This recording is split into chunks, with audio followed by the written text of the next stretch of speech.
If you've ever looked at a calm classroom and thought, they're working, but are they actually learning or just performing? This episode is for you. In the next 10 minutes, you'll learn 3 simple shifts that turn quiet compliance into real student engagement, based on what actual teens say makes them want to participate, not just be a body in class as they get through school. Welcome to the Voice of the Student podcast, where real student stories meet the science of well-being, energy, and learning. I'm Dr. Kelley Spence, a well-being specialist, education advocate, and author of The Voice of the Student, here to help reimagine education so that teachers are better resourced, students are truly seen, and classrooms become places where both can thrive.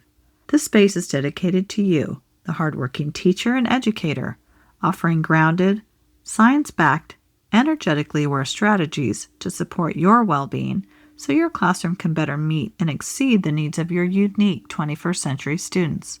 So take a breath, settle in, and let's explore how caring for your nervous system, your intention, and your energy is one of the most powerful ways to transform education from the inside out. Everything in this movement to reimagine education for both teachers and students rests on a simple truth. When we regulate the adult nervous system first, we create the conditions for adolescent brains to feel safe enough to learn, take risks, and engage more fully in the education experience. When your body is grounded and your energy is intentional, you can design a classroom that works with, not against, the teenage brain. So well-being and learning rise together. In today's episode, we're going to unpack a question I hear from teachers all the time. Are my students truly engaged or just quietly compliant? We'll look at the difference between behavior that simply looks good on the outside and the kind of emotional and cognitive investment that actually changes the brain. You'll hear what teens shared in the Voice of the Student research about classes that genuinely pull them in and the ones where they're just trying to get through or chasing a grade. And I'll walk you through 3 simple moves you can try this week to invite more relevance, relationship, and student voice into your existing routines, without having to redesign your entire curriculum. So let's start with what this really looks like on the ground. If you peek into a classroom, it can be hard at first glance to tell whether students are genuinely engaged or just quietly complying. Work might be getting turned in, eyes might be on the board, but inside, students might be tuned out, anxious, or simply doing the minimum to get by. In student interviews, conversations, and research behind the Voice of the Student book and content, teens were very clear. They know when they are truly engaged and when they're just doing school, and that distinction matters for both learning and well-being. When talking to students about engaged classes, they described engaging classrooms with words like, "We actually talk and get to share our ideas. The teacher connects it to real life." Or, "I feel like they care if I understand, not just if I turn it in. And I feel like I'm actually seen and not just another body in the classroom." Underneath those comments are some consistent student themes. Things like relevance, where content feels connected to their lives, interests, or futures, and relationship, where they feel seen and respected as humans, not just as test scores. And finally, voice and choice, where they have some say in how they're learning and how they're able to show what they know. Compliance, on the other hand, felt like, just get it done. Don't get in trouble or do it for the grade. So let's talk about some of the differences between compliance and engagement. Difference number 1, behavior versus internal investment. Compliance shows up on the outside, quiet seats, completed tasks, minimal disruption.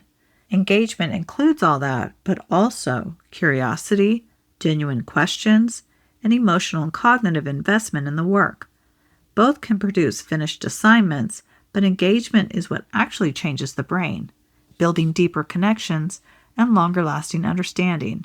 You can ask yourself, if I turn the sound off and just watched, how many students look like they're thinking, not just performing? Difference number 2, control versus collaboration. Compliance-heavy classrooms rely mostly on rules, consequences, and external pressure. Engagement-centered classrooms still have structure, but they treat students as collaborators in the learning process. That might look like co-created expectations instead of only teacher-made rules. Opportunities for students to design part of a project, choose topics, or select formats. And regular feedback loops where students' input shapes what happens next and are actively welcomed as part of the class experience and culture. You don't give away your authority as their teacher. You use it to create a space where students have a real voice and a genuine connection with the content you're teaching. Difference number 3. Short-term performance versus long-term growth. Compliance tends to focus on immediate output. Did you finish it?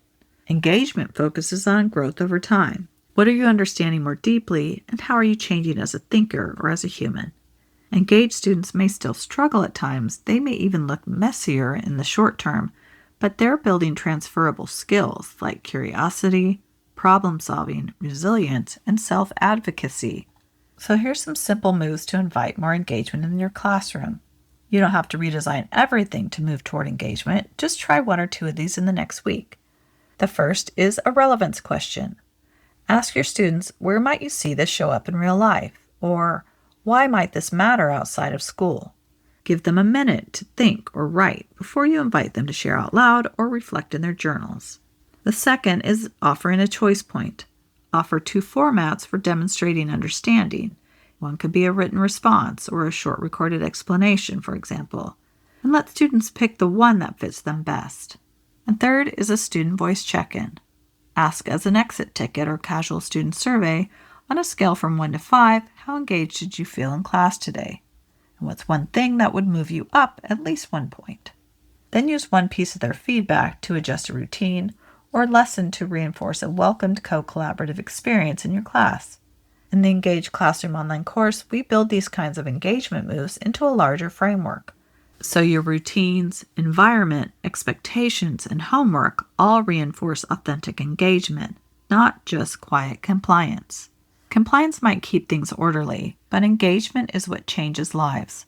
When you design for engagement through relevance, relationship, and voice, you're not just making class more enjoyable, you're creating the conditions for real learning and healthier nervous systems. You don't have to entertain your students, you just have to help them see themselves, their questions, and their futures in the work you're doing together. This way of teaching enhances the daily experience for both you and your teen students. So share in the comments what small shift you're willing to try this week to move your class one step closer to true engagement, relevance, choice, or a student voice check-in. Your idea might be exactly what another teacher needs to hear to start their own creative teacher ideas flowing. If you want more episodes like this, please like and subscribe, and if you're ready to go deeper, you'll find the Engage Classroom on thevoiceofthestudent.com website link below. Thank you for spending this time with the Voice of the Student. Here, teacher well-being is not an afterthought, it's the foundation. When the adult nervous system is grounded, classrooms become safer, more human spaces where the adolescent brain can finally exhale, engage, and thrive. If this episode sparked ideas for your classroom, imagine what's possible with a step-by-step roadmap and a community of educators doing this work alongside you.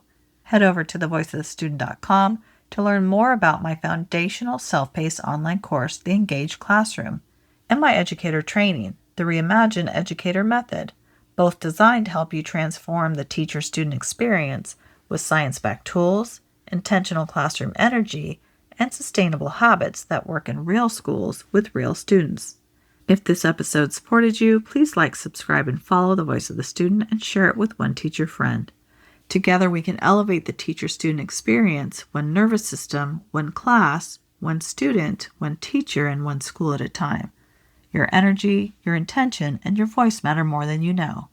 Listen, innovate, educate. Thanks for listening and all that you do. Until next time on The Voice of the Student.